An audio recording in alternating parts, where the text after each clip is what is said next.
hermanos. Qué bueno, estamos acá listos. Tenemos que alegrarnos esta tarde, alegrarnos juntos de poder venir ante nuestro Dios. Esta es una oportunidad nueva que el Señor nos da para que podamos disfrutar en su presencia y con el mismo sentir que fluya entonces nuestra gratitud, nuestra adoración a Él, con todo lo que tenemos en nuestro corazón.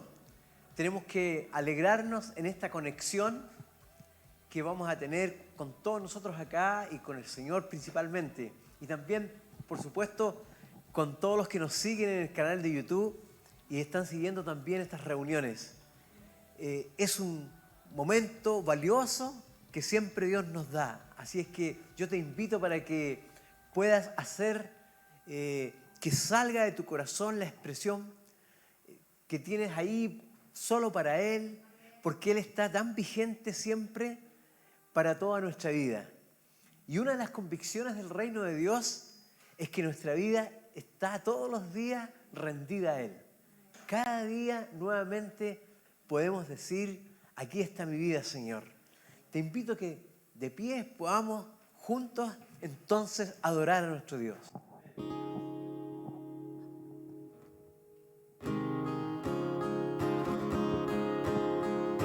Vamos a alabar al Señor con alegría. Él está haciendo algo nuevo en nuestros corazones hoy. Él nos ha llamado a su presencia a adorarlo y a alabarlo con gratitud. Así que eso es lo que vamos a hacer.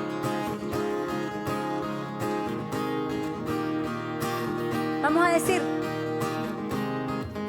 hoy volveré a comenzar donde me hallaste. Hoy volveré a tu amor. Yo me rindo, Cristo. Yo me entrego a ti.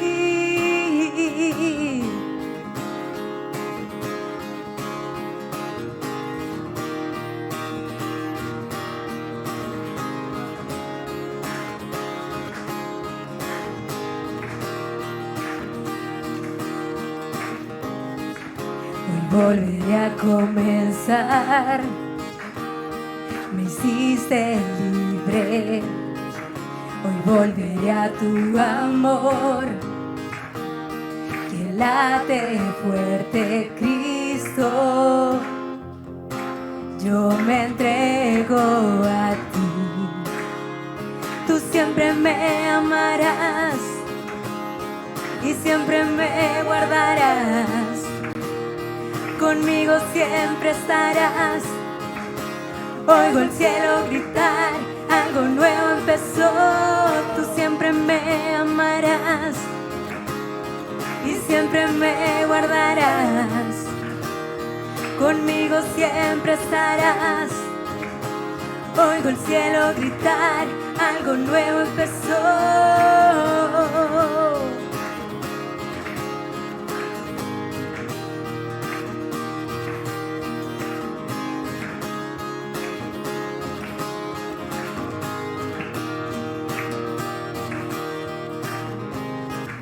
Hoy volveré a comenzar, me hiciste libre. Hoy volveré a tu amor, que late fuerte, Cristo. Yo me entrego a ti, tú siempre me amarás y siempre me guardarás. Conmigo siempre estarás. Oigo el cielo gritar, algo nuevo empezó. Tú siempre me amarás y siempre me guardarás. Conmigo siempre estarás. Oigo el cielo gritar, algo nuevo empezó. lo creemos, Señor. Tú eres fiel a tus promesas. Tú lo has prometido y así será. Siempre estarás a nuestro lado. Dile, si vivo hoy, si Él vive en mí, si vivo estoy, es por tu amor, Dios, si vivo hoy, si Él vive en mí, si vivo estoy, es por tu amor, Dios, si vivo hoy, si Él vive en mí, si vivo estoy, es por tu amor, Dios, si vivo hoy, si Él vive en mí, si vivo estoy, es por tu amor, Dios, si vivo hoy, si Él vive en mí, si vivo estoy, es por tu amor, Dios, si vivo hoy, si Él vive en mí, si vivo estoy, es por tu amor, Dios.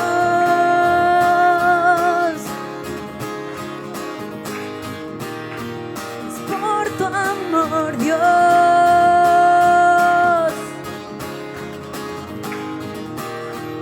Una vez más. Tú siempre me amarás y siempre me guardarás. Conmigo siempre estarás. Oigo el cielo gritar, algo nuevo empezó. Si vivo hoy, si Él vive en mí, si vivo estoy, es por tu amor, Dios. Si vivo hoy, si Él vive en mí, si vivo estoy, es por tu amor, Dios. Si vivo hoy, si Él vive en mí, si vivo estoy, es por tu amor, Dios. Si vivo hoy, si Él vive en mí, si vivo estoy, es por tu amor, Dios. Presencia sobre nosotros, que caiga tu agua, Señor. Queremos escucharte, Señor.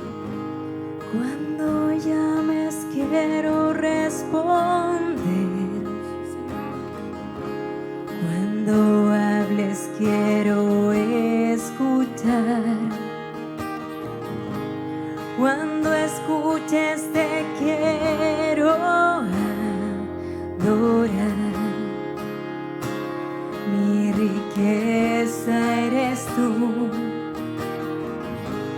en tus brazos quiero descansar, tus palabras quiero yo beber, mi cuerpo tu habitación será, mi porción está en ti. Jesús, quiero ver tu gloria sobre mi caer. Jesús, te deseo. Jesús,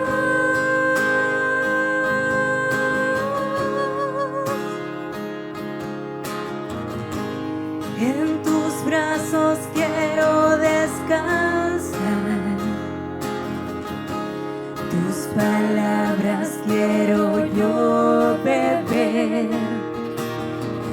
mi cuerpo tu habitación será, mi porción está en ti. Jesús, quiero ver tu gloria sobre mi caer. Jesús,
Jesús, quiero ver tu gloria sobre mí caer. Jesús, te deseo.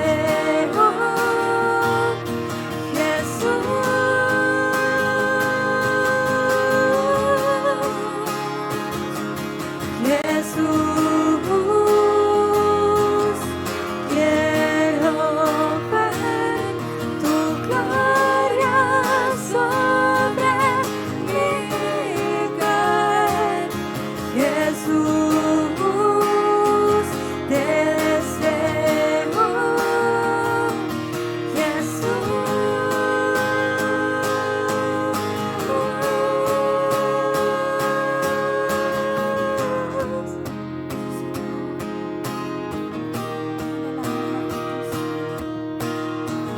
No es por nuestras fuerzas, es porque tú obras a través de nosotros. Gracias, Señor, te damos. Tú, Señor, nos levantas día a día. Queremos que tú seas nuestra motivación diaria, Señor. Hemos estado de la semana pasada con un tema, ¿cierto?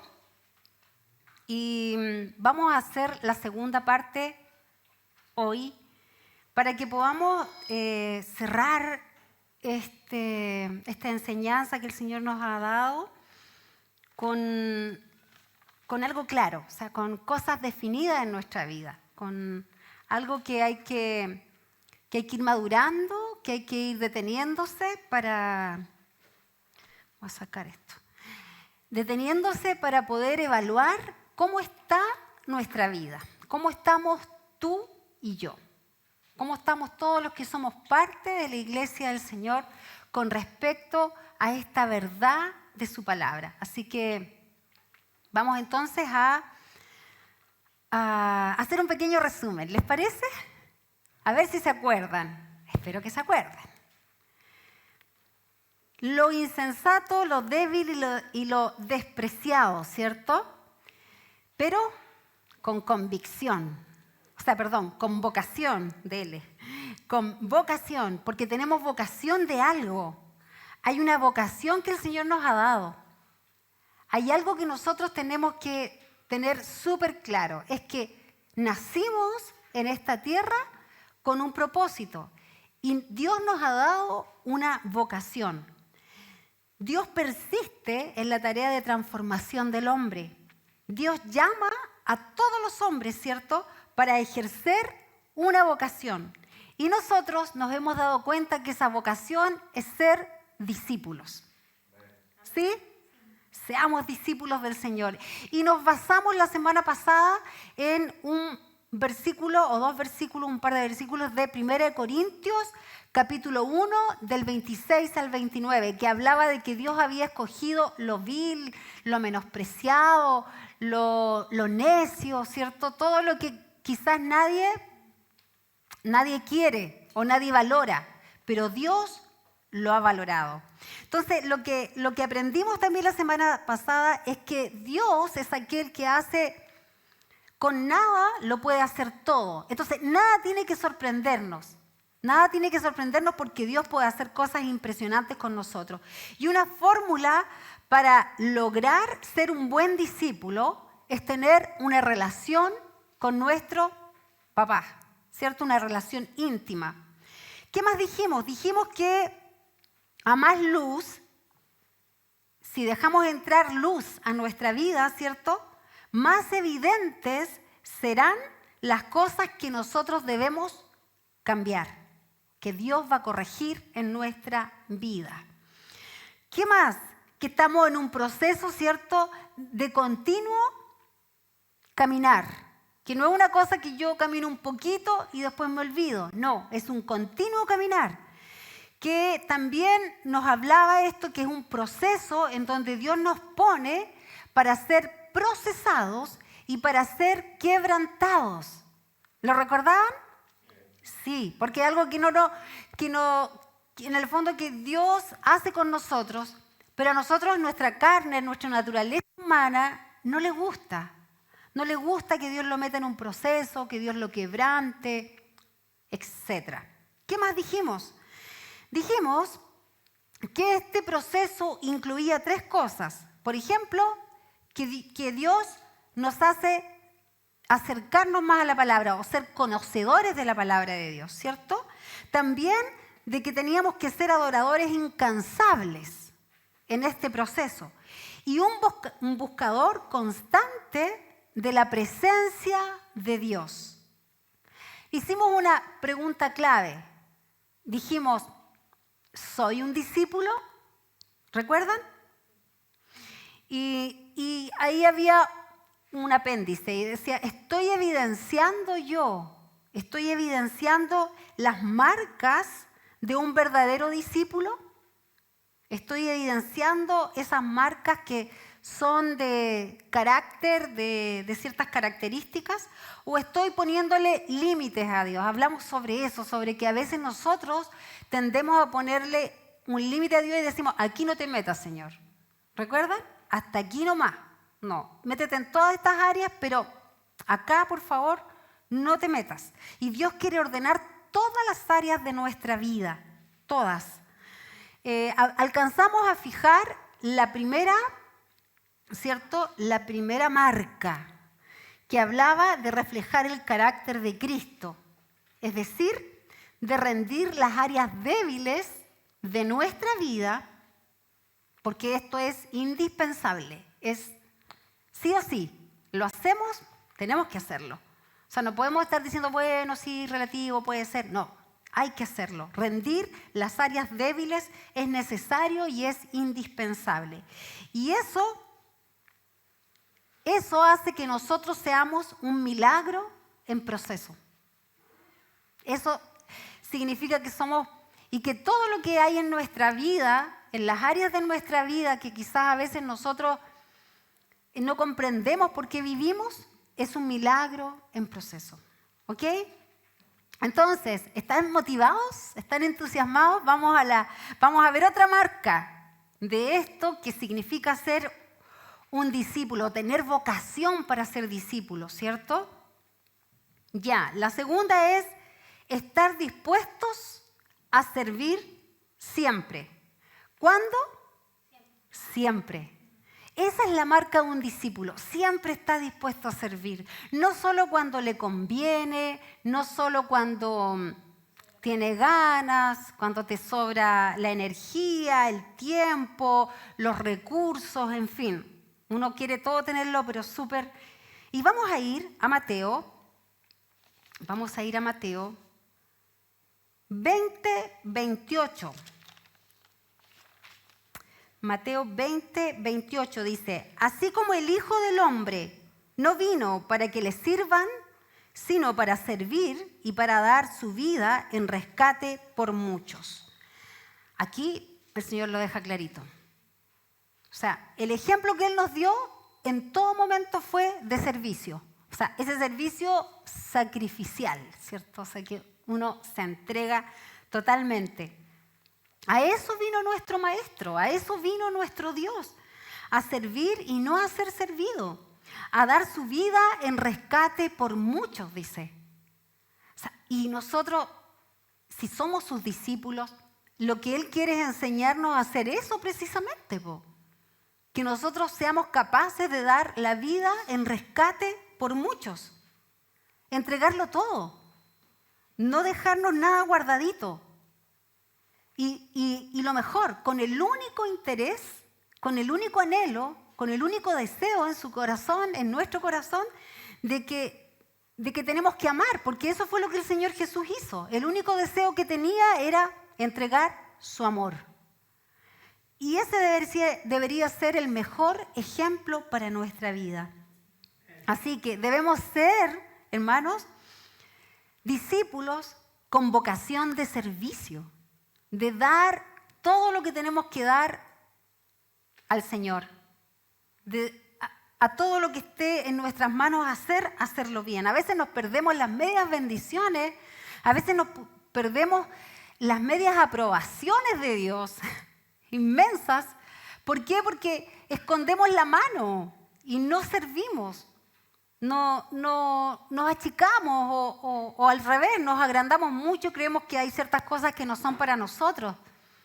Y estamos tan cómodos, entonces no queremos servir. Pero Dios nos desafía a través de Jesús para que podamos ser siervos, ¿ok? Esa entonces es la segunda marca. La primera era el carácter de Cristo. La segunda es el servicio que nos entregó el Señor Jesucristo, que es un modelo para nosotros. La tercera cosa es manifestar el reino de los cielos. Vamos a ir a Romanos 14, 17. Romanos 14, 17. Dice lo siguiente: porque el reino de Dios no es cuestión de comidas y bebidas, sino de justicia, paz y alegría o gozo en el Espíritu Santo. Bueno, aquí nos encontramos con un capítulo en donde Pablo está hablándole a la iglesia, a los cristianos, les está diciendo que no se complicaran demasiado por ciertos temas, que había que tener una conducta determinada en ciertos temas y que no había que entrar en trifulca, en complicaciones y peleas, sino que lo que él está recomendando y está hablando aquí es acerca de ciertas cosas que algunos cuestionaban. Por eso pone como ejemplo en el versículo que acabamos de leer, dice, porque el reino de los cielos no consiste en comida ni bebida, para que la gente no siguiera entrampándose en cosas que no eran tan importantes. ¿Ok? Entonces, y le dice, porque el reino de los cielos tiene estas características. Y le señala aquí que el reino es justicia, es paz y es gozo.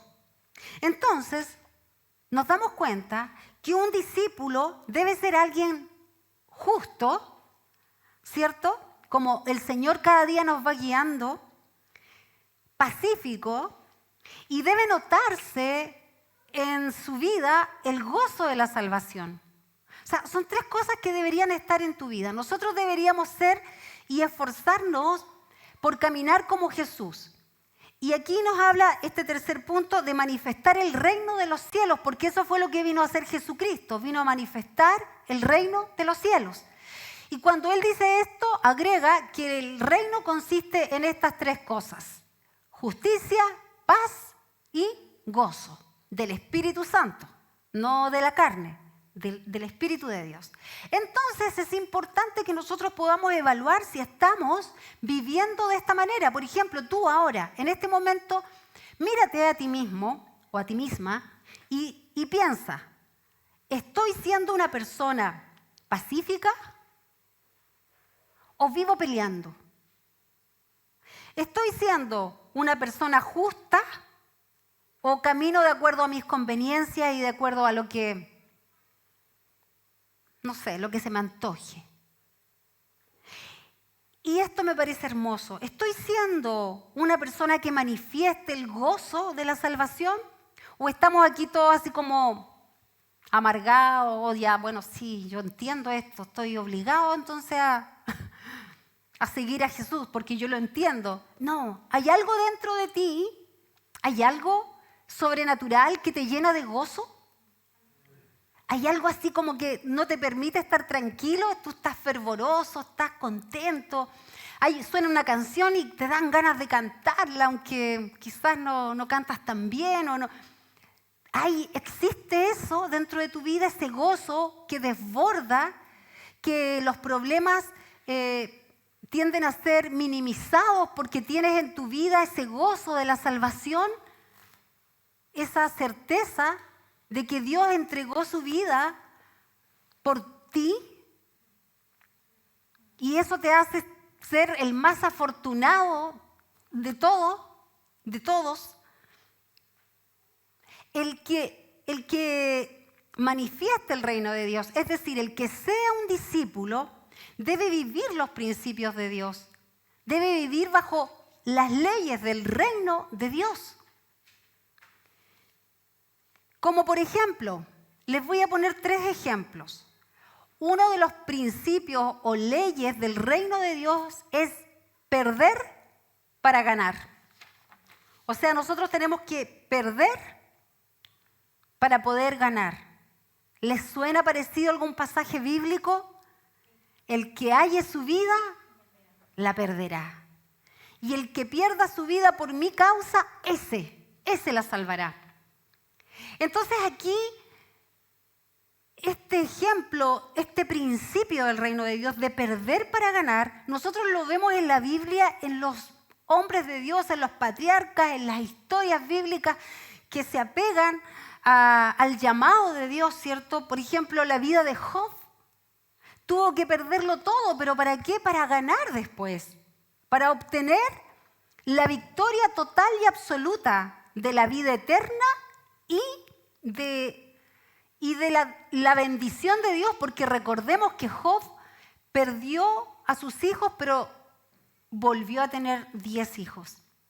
Perdió todas sus riquezas, pero dice la Biblia que le fueron al doble de vueltas. Entonces, aquí vemos y ¿saben qué? Me acordé que estuve leyendo que este término de perder, ganar, ganar, perder, perder, perder, es un término que se usa en la economía. Y nosotros claramente deberíamos entender que la economía de Dios es sobrenatural, que rompe las leyes. Porque nosotros a veces decimos, quiero obtener esto, pero para eso a veces hay que perder algo. Hay que hacer algo determinado para poder obtener un resultado de ganancia. Así es en el reino de Dios. Jesús dijo en varios pasajes de la Biblia que había que perder su vida, entregar. Y el que no era capaz de tomar la cruz y seguirlo, no era digno de él. O sea, eso significa que hay que perder muchas cosas. Y Pablo mismo lo manifestó. Pablo dijo que las cosas que antes para él eran súper importantes, ahora las estimaba como pérdida, como basura, por causa de conocer a Cristo, por causa de vivir para Cristo.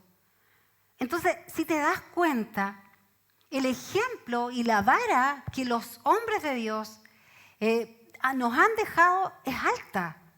Pero no es imposible para los hombres y las mujeres del día de hoy. ¿Sabes por qué? Porque el Espíritu Santo está por nosotros y está con nosotros. Y tenemos esta palabra para dejarnos ejemplo. Sí podemos. Perder para ganar. Algo de valor, de más valor. Algo que es súper valioso, que es la vida eterna, que es el reino eterno. ¿Ok?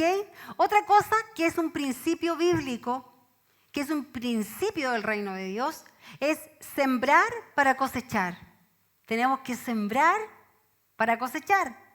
Y creo que esto nosotros lo hemos aprendido, los cristianos lo hemos aprendido porque sabemos que tenemos que traer cierta ofrenda o tenemos que sembrar con nuestros dineros, con nuestros recursos para el reino de Dios. Y la palabra de Dios vamos a buscarlo, en 2 de Corintios, capítulo 9, sí, correcto, capítulo 9, 6, dice, recuerden esto, el que siembra escasamente cosechará, y el que siembra en abundancia cosechará. Cada uno debe dar según lo que haya decidido en su corazón, no de mala gana, ni por obligación, porque Dios ama al que da con alegría. Este es un versículo que es típico, ¿cierto? Para levantar las ofrendas pero ¿saben lo que el reino de los cielos nos enseña a través de este principio? Que va mucho más allá de lo que son los recursos, sino que te está hablando aquí de sembrar en otros o de dar a otros o de sembrar tu propia vida para poder cosechar y para tener una cosecha abundante, para tener algo bueno que ofrecer a la sociedad, a la familia, a todo lo que está alrededor. Si nosotros sembramos algo, vamos a cosechar eso mismo que sembramos, sea bueno, sea malo, ¿cierto? Pero sabemos que nuestra meta es sembrar lo bueno. Entonces, si sembramos algo, vamos a cosechar eso mismo. Y otra cosa que tienes que saber que si vas y siembras, vas a cosechar más de lo que sembraste. Si sembraste 1, vas a cosechar 10. Así es en el reino de Dios. Y otra cosa que es importante, que vas a cosechar después de haber sembrado. Es decir, hay que saber esperar. Tenemos que saber esperar el tiempo de la cosecha. Hay que estar preparado para el tiempo de la cosecha. Hay que ir sembrando por el camino, porque no sabemos qué semilla es la que va a dar. Hay que sembrar y saber esperar. ¿Ok? El tercer principio del reino de Dios es menguar para crecer. ¿Se fijan que es una locura? Es una locura, porque las personas no podrían entender esto. La gente común que no tiene un encuentro con Jesús no podría entender que hay que perder para ganar, que hay que sembrar para cosechar. Bueno, eso es más fácil de comprender, pero al nivel Dios no es tan fácil. Menguar para crecer. Miren, y quiero que leamos un pasaje que está en Juan 3:30. Juan 3:30. Aquí se relata un momento en donde el Bautista le llegan con el cuento, ¿cierto? Con la historia de que Jesús estaba bautizando y tenía más seguidores. Entonces, Juan el Bautista dice lo siguiente: a él le toca crecer y a mí menguar.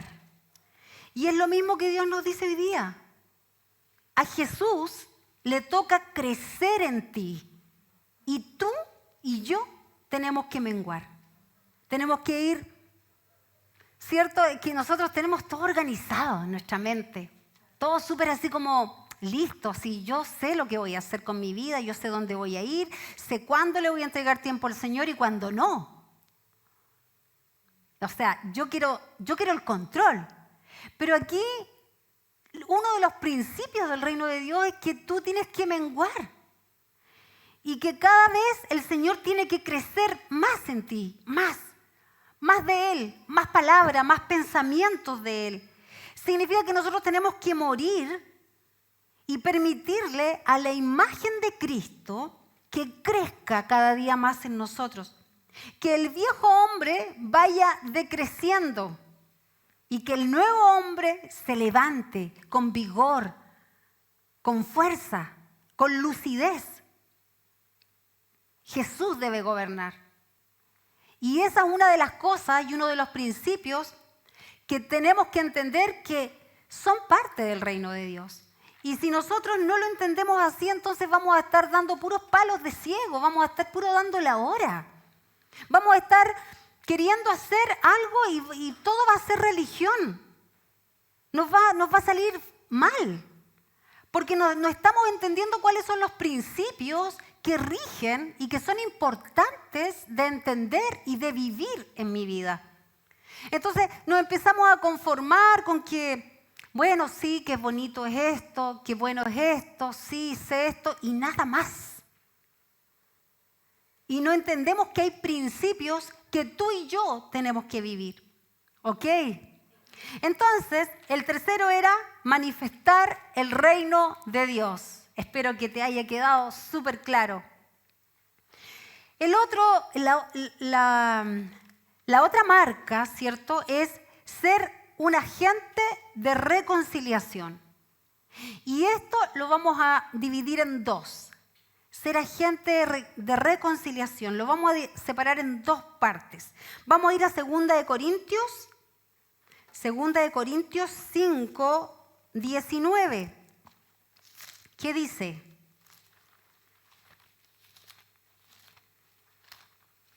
Segunda de Corintios 19. Vamos. Dice, esto es que en Cristo Dios estaba reconciliando al mundo consigo mismo, no tomándole en cuenta sus pecados y encargándonos a nosotros el mensaje de la reconciliación. Lo que estaba haciendo Jesús, lo que hizo Jesús, fue traer un mensaje de reconciliación. Y en la cruz quedó patentado. Se hizo realidad todas las palabras y las expresiones de Cristo. Se hicieron una verdad, se hicieron tangibles. Ese sacrificio. Entonces el mundo tiene una relación quebrada con Dios. Tiene una relación que está cortada. Y Jesús lo que vino a hacer es restaurar esa relación. Y todo aquel que quiera o que sea un discípulo debe buscar todas las maneras posibles de ser un nexo, de ser un restaurador de relaciones para tu vida y para la vida de los demás. Debemos tener en claro que ser un agente de reconciliación es parte de nuestra vocación. Si tú te haces discípulo de Jesús, tú te haces parte de ser un agente de reconciliación. Entonces, ¿cuál debe ser tu motivación? ¿Cuál debe ser tu anhelo? El que de todas las maneras posibles, de todas las maneras imaginables, tú quieras ayudar a aquellos que aún no han restaurado su relación con Dios. Quieras ayudar a todas las personas a acercarse al Dios vivo. Quieras que la gente, tus compañeros, tus colegas, tus amigos, tus conocidos y los desconocidos puedan conocer al Dios real. No a la religión, conocer al Dios vivo, el sacrificio de Jesús. Ese debe ser nuestro deseo, esa debe ser una meta para un discípulo, para aquel que tiene la vocación de discípulo. Entonces tú me dirás ahora, es muy difícil, entonces no quiero ser un discípulo. ¿Sabes lo que pasa? Que Jesucristo te pone en esa disyuntiva. Que el Señor Jesucristo es Él mismo es el que te está diciendo, defínete. Define si vas a ser aquel que viva y que ejerza su vocación. No vas a ser como el que estudia medicina y levanta una empresa, porque nunca fue su vocación, ¿cierto? O algunos que trabajan por plata en algún área y porque necesitan y no pueden encontrar trabajo en lo que es su vocación. Y desean ejercer su vocación y no pueden porque no encuentran ese trabajo, no encuentran ese desarrollo. Pero nosotros tenemos la posibilidad de ejercer nuestra vocación porque Jesucristo nos ha capacitado, el Espíritu Santo nos ha ayudado y nos va a seguir ayudando. El punto es que tienes que definirte. El punto es que tú y yo necesitamos definirnos. Necesitamos ser de aquellos que reconozcan que si no estás siendo un agente de reconciliación, un agente de guía para otros, entonces estamos fuera de la vocación a la que fuimos llamados. ¿Me siguen? Ok. El discípulo es un embajador llamado a publicar buenas noticias del Evangelio. Esa es la primera cosa. Somos llamados a proclamar, a proclamar. Y qué triste, hermano, es saber eso y no hacerlo. Qué triste que nosotros lo sepamos y lo sabemos de memoria, pero no ejercemos nuestra vocación. Pero Dios te está hablando hoy día. Dios te está hablando.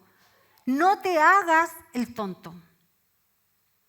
Piensa, ¿cómo de qué manera puedes ser ese agente de reconciliación para los que están alrededor tuyo. Y la segunda parte de esto es hacer discípulos.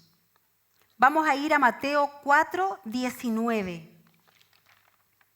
Mateo 4:19 dice, vengan, síganme y los haré pescadores de hombres. ¡Wow! El Señor ha prometido, vengan, síganme, les dijo Jesús, y los haré pescadores de hombres. Esa es parte de nuestra vocación. Y pregúntate, ¿a cuántos les has dado testimonio? ¿A cuántos? No solamente ser esa gente de reconciliación en el sentido de ayudar, sino que ¿a cuántos tú hoy estás enseñando, discipulando, entregándole las enseñanzas que tú recibiste? ¿A cuántos? Porque el Señor dice que Él nos envió a ser, nos llamó y nos ha dado una vocación de discípulo, y eso incluye ser pescadores de hombres. Lo incluye. Un discípulo no podrá jamás, escucha, esto es clave, jamás podrá completar su camino de crecimiento si no hace a otros discípulos, si no hace lo que Jesucristo le mandó. Es que recuerda, Jesucristo dijo en un momento clave, vayan y hagan discípulos. A todos. O sea, no es un invento antojadizo de los líderes, de las iglesias. No, son las palabras mismas de Jesús. Él nos dijo lo que teníamos que hacer. Pescadores de hombres. Eso es lo que tenemos que ser. Y lo que tenemos que hacer, ir y echar la red. Esto es parte de nuestra misión. ¿Lo crees? Amén. ¿Te gusta? Más o menos. Hermanos, yo sé que quizás nosotros a veces decimos, pero es que esto es difícil. Pero es que esto es muy complicado. ¿Sabes por qué decimos eso? Porque esto demanda salir de nuestra zona de comodidad. Esto demanda amar más a Dios. Esto demanda ponerlo a Él en primer lugar. Y eso es algo que nosotros tenemos que lograr en el proceso de la comunión con Dios. ¿Ok? Entonces no es posible que nos llamemos discípulos si no hacemos discípulos, si no estamos haciéndolo. Nuestro caminar, hermanos, como discípulos no es vivir conforme a lo que yo pienso, a lo que yo creo.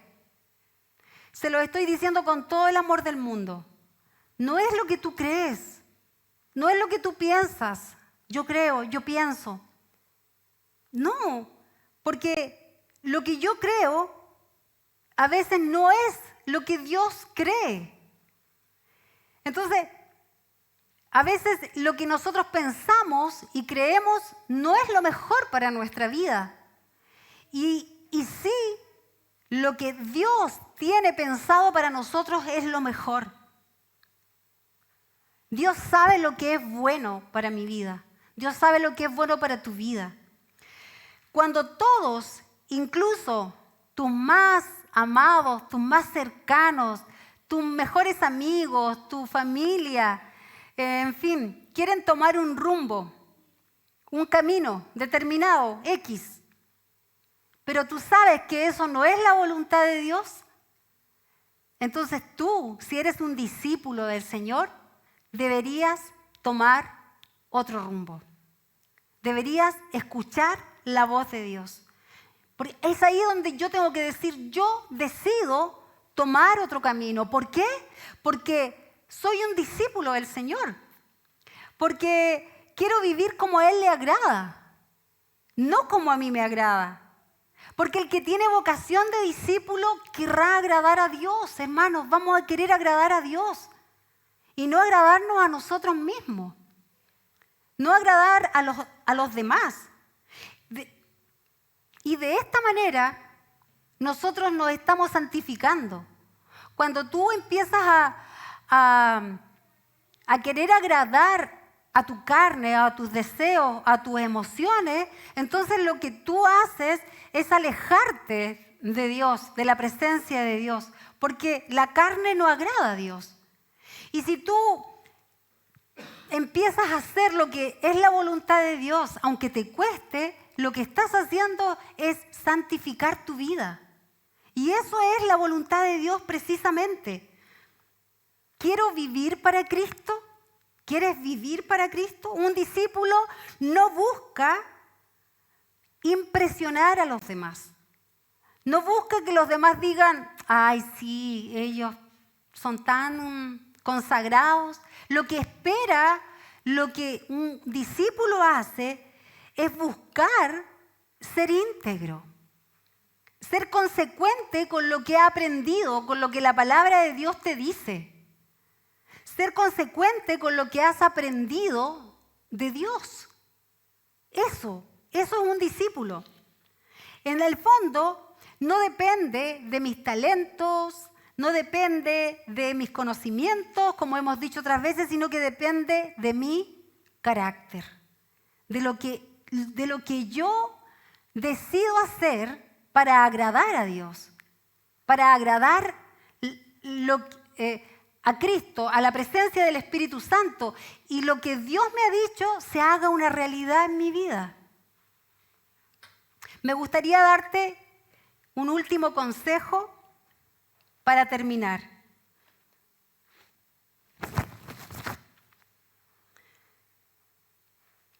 Y es, ¿qué te puede ayudar? ¿Qué nos puede ayudar a cada uno de nosotros para vivir en la vocación que Dios tiene para nosotros? ¿Qué podría ser? Y una de las cosas que yo creo que son importantes, que debería ocurrir en cada una de las iglesias y que debería ocurrir en cada familia de fe, es que podamos rendir cuentas, que podamos confesarnos unos a otros, que podamos rendir cuentas a un hermano mayor. Creo que eso es muy importante. ¿Y sabe lo que pasa?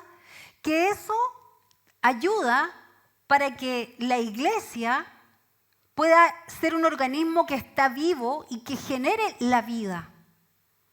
Porque lo que puede ocurrir cuando alguien no rinde cuentas, cuando alguien no confiesa, cuando alguien no derrama su corazón o no desarma todas las artimañas del enemigo, entonces lo que ocurre es que se convierten en visitantes y no son parte de la iglesia, no son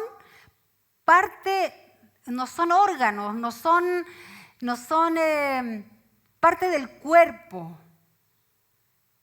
Y eso es muy importante, que tú puedas señalarte en tu vida si estás viviéndolo o no. Y si no lo hemos hablado nunca antes, es tiempo de hablarlo. Es tiempo de que cada uno de nosotros pueda entender que necesitamos rendir cuentas.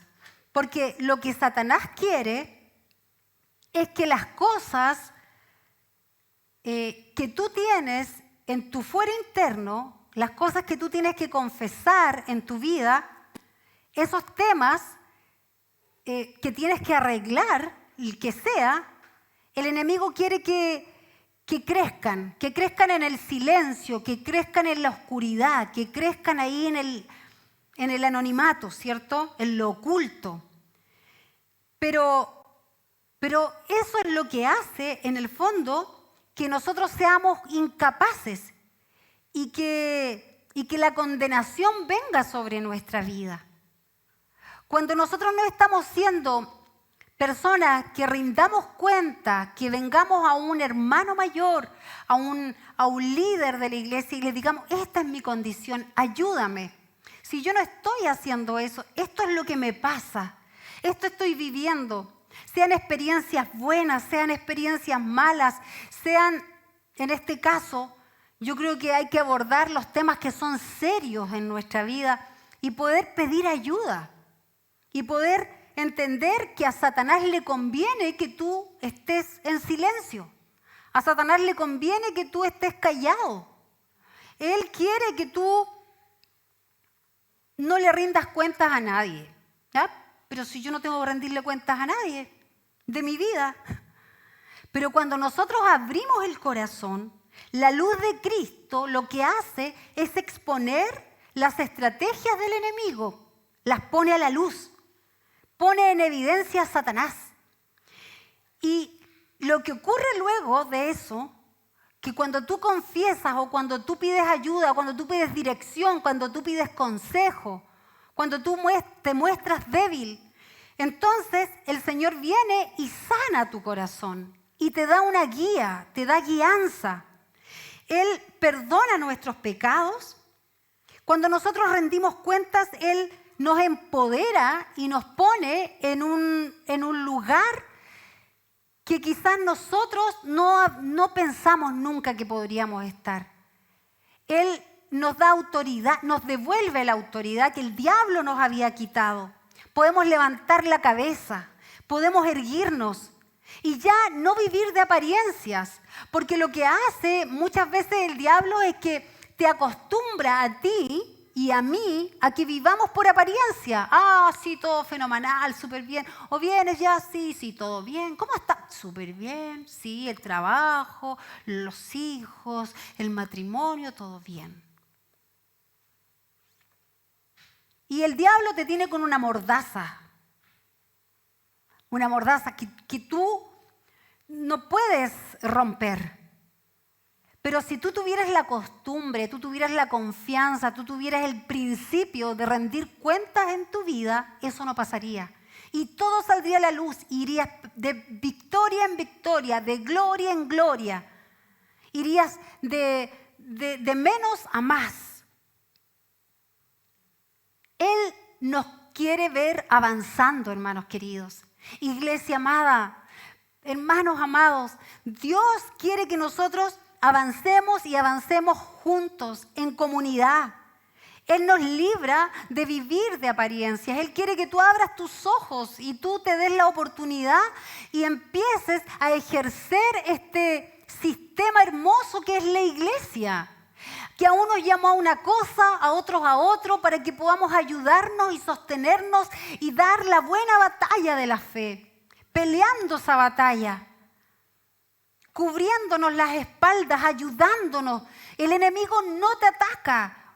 Perdón, sí te ataca. El enemigo no te puede destruir. ¿Por qué? Porque el Espíritu Santo está contigo, pero también porque hay un hermano defendiendo tu espalda.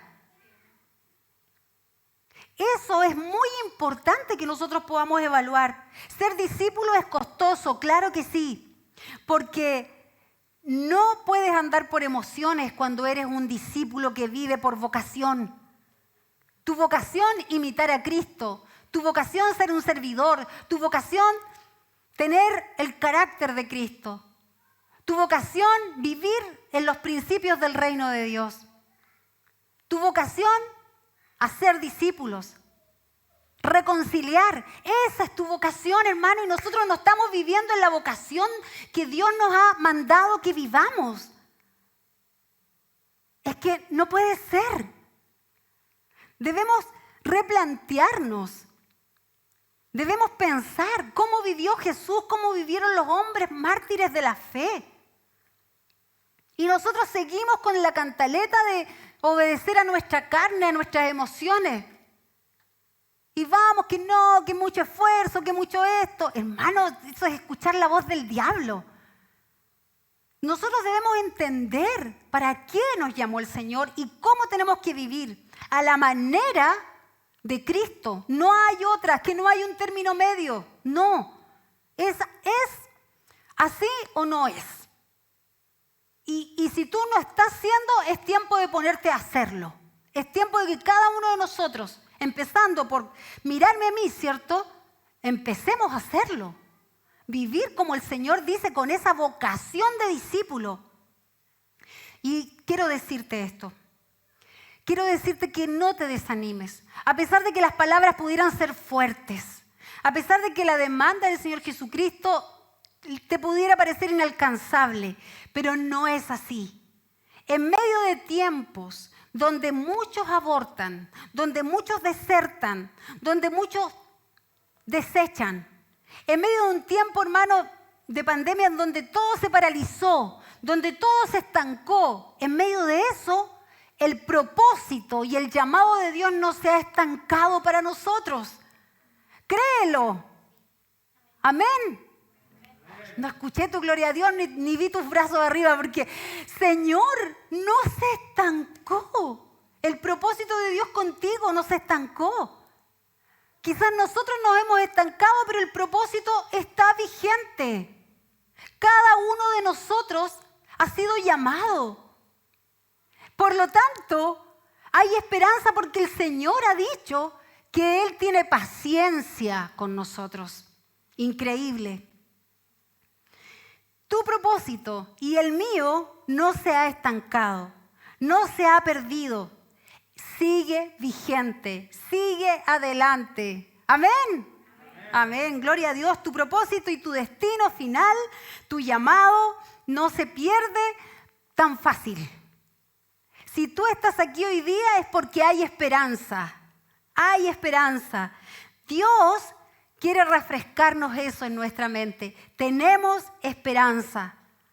Podemos renovar nuestra visión, podemos renovar y replantear el propósito de nuestra vida. Podemos entender cuál es el plan de Dios con nosotros a través de este principio y esta vocación. ¿Estamos edificando? ¿Cómo estamos edificando? Tenemos la oportunidad de abrir nuestros ojos, ese es un milagro. Es que es un milagro. Yo digo, gente que vive como pajarito, hermano.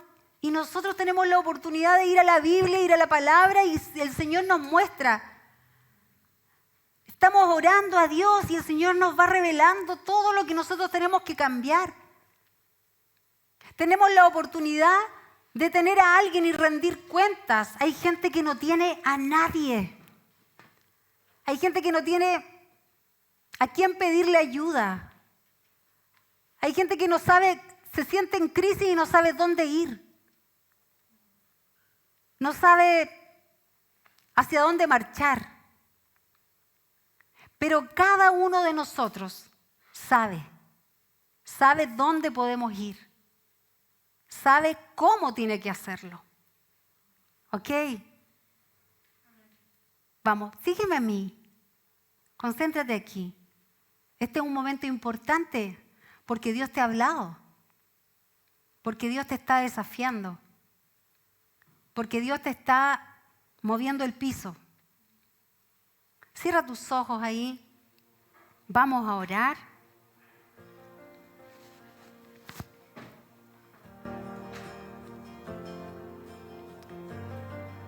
Ahí céntrate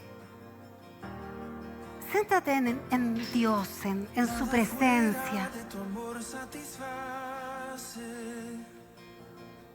El Señor nos atrae. No hay nada que nos separe de ti, Señor. Gloria a Dios. Eres fiel tú, eres fiel Dios. La cruz es mi confianza de vivir. Aquí estamos, Señor, para Tu amor no me reconocer, Señor, que somos lo vil y menospreciado de este mundo. Tú cumplirás. Pero sabemos que tú cumplirás tus promesas. Y tu llamado está vigente para todo el que crea, para todo el que se rinda, para todo el que quiera. Gracias, Señor, gracias. Gracias porque nos llamas. Sí, Señor, ponte en pie, hermano querido. Y dile al Señor, reconozco, Señor, reconozco quién soy, pero sé quién eres tú, Señor. Confianza para vivir, esperanza para vivir, fuerza. Tú no nos dejas ir, Señor, tú no nos abandonas. Tú sigues, Señor, esperando y viviendo el proceso de transformación junto a nosotros. Te bendecimos, Señor, porque no has dejado de luchar y batallar por nosotros. No has dejado de creer que podemos seguir adelante, Señor. No has dejado de creer en lo que, Señor, podemos llegar a ser. Oh, bendito Dios. Te adoramos, Señor. Levantamos nuestro corazón y nuestras manos al cielo en esta hora para reconocer quién eres tú, Señor, y que tú puedes hacer de lo vil y menospreciado, Señor, puedes hacer maravillas. Oh Dios, levantamos nuestra cabeza y, Padre, recibimos en nuestro corazón la vocación por la cual tú nos llamaste, Señor. Te pedimos perdón si te hemos fallado. Te pedimos perdón si no hemos caminado de acuerdo a esa vocación. Y en esta hora, Señor, nos arrepentimos, Señor, de eso. Y comenzamos a vivir en la vocación que tú has dicho que nosotros tenemos. Una vocación de discípulos, una vocación de hijos amados, una vocación que se entrega, que sirve, que vive para el reino de Dios. Bendito eres, Señor, bendito eres. Si nos has permitido llegar hasta aquí, Señor, no nos abandones, no nos dejes, Señor. No, Señor, ten misericordia de nosotros, ten misericordia de nuestra vida, Señor. Ayúdanos, Señor, que los principios de tu reino estén metidos en lo más profundo de nuestro corazón. Señor amado, que tu carácter sea una meta para nosotros. Que el servicio, Señor, sea algo que anhelemos con todo nuestro corazón. Oh, mi Dios, mi Señor, que el restaurar, que el llevar a otros a tus pies sea un anhelo ardiente en nuestro corazón, que ardamos, Señor, que ardamos por ser pescadores de hombres.